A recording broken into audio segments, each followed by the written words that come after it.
Hey everyone, Laura with We Met Wirework and More here, and today I'm going to show you how to make these really lovely little wire roses. Super easy and quite beautiful to use in other projects. And before we get going, I would like to thank you for popping by and seeing what I've gotten up to, and certainly subscribing. I really appreciate that, and leave me your comments. I'd love to hear from you guys. So let's get going. The materials required for our wire roses is a ruler. I have pre-cut a couple of pieces of our aluminum wire. Once again, I love working with this stuff. And they are to approximately 12 inches. We have a mandrel of various gauges here, pear cutters, and then our round nose pliers. And this is our great little rose. Alright, to start off, we're going to just lightly bend our aluminum wire in half, and then we want to take our mandrel, and for this we are using the largest gauge, and then we quite simply take our wire and just bend it around there so that it takes that on that circular form. And then where our wires have crossed, we just want to gently bend one direction, and then we want to bend the second the opposite direction. So this is what you have once we've done that.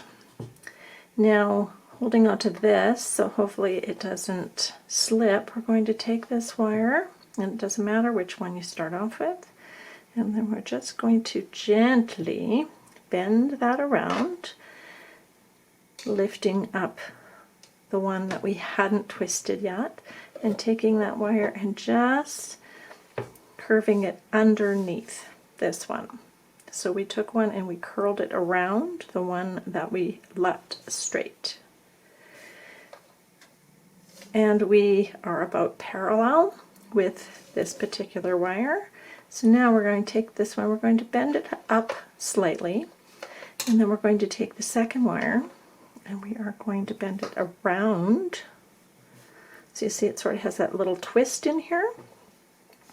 Pulling it pretty firmly, we're going to bring this wire around until we are on the opposite side of the wire that we have sticking up. And then we're going to take that wire, and this would have been our originating wire that started our twist.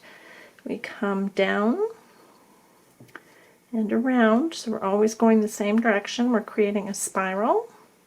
We come underneath that wire that is sticking up, and we come so that we are parallel to that. Okay, completely across from that one. Same thing.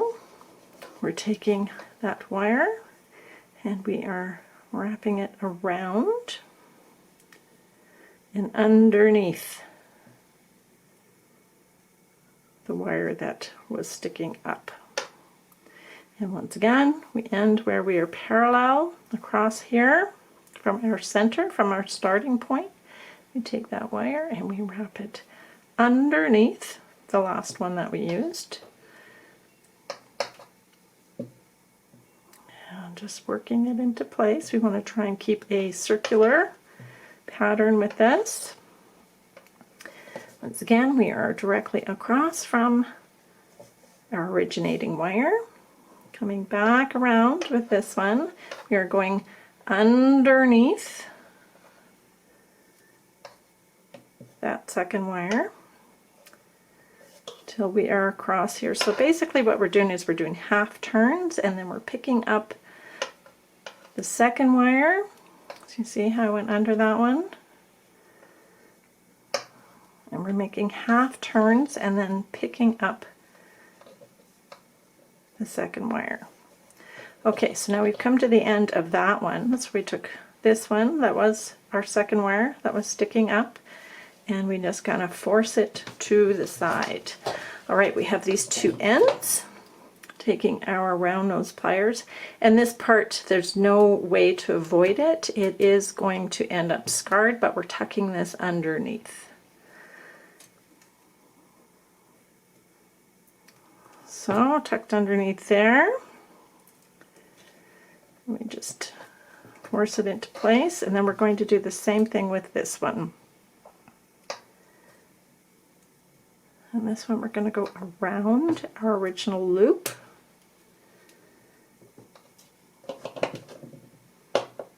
Making sure that's nice and secure. And there is our rose. Now for this part of it, because I'm going to use these in another project, as with this one, I am just snipping those in half and then just straightening it out. Okay, I brought the other ones together, which is not a bad idea. And there you go. Okay, I'll run you through this one more time. Taking our second piece of wire that I had cut to 12 inches, approximately 12 inches. Lightly folding that in half. We're taking our mound drill and we are wrapping that wire completely around, and we're at the largest point on here.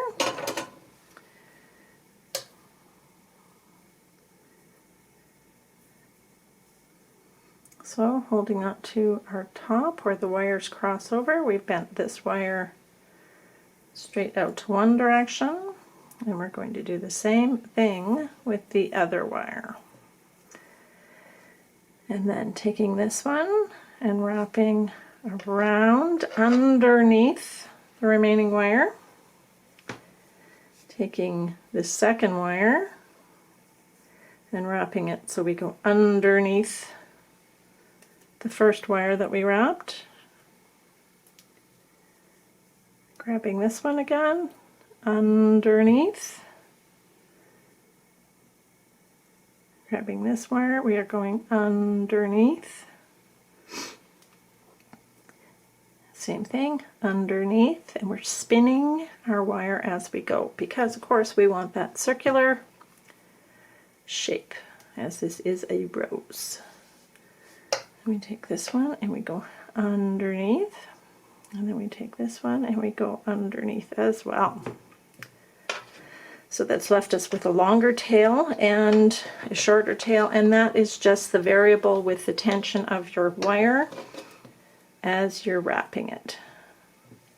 Taking that tail, we're poking it straight down into the center on the bottom, and then this one we can manipulate it so it still looks like another petal.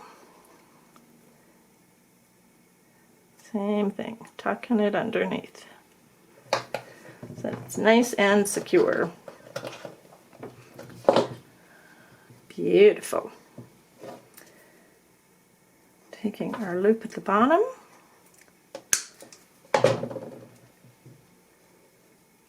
straightening it out a little bit,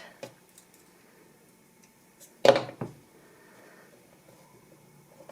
then setting it aside to be used for another project. And there we have it. Same technique, they all look different, same gauge, and once again, that's just the way that you wrap them. It's the tension that is created as you pull your wire into that circular pattern. So once again, this is Laura Ouimet with Ouimet Wirework and More, and I thank you for popping by and seeing what I'm getting up to. And I'd like to thank you for watching. It means a lot. And if you haven't subscribed already, please do so and hit that bell to get the notifications. Leave me your comments. I'm really loving hearing from you guys. and I will talk to you soon. Have a fantastic day.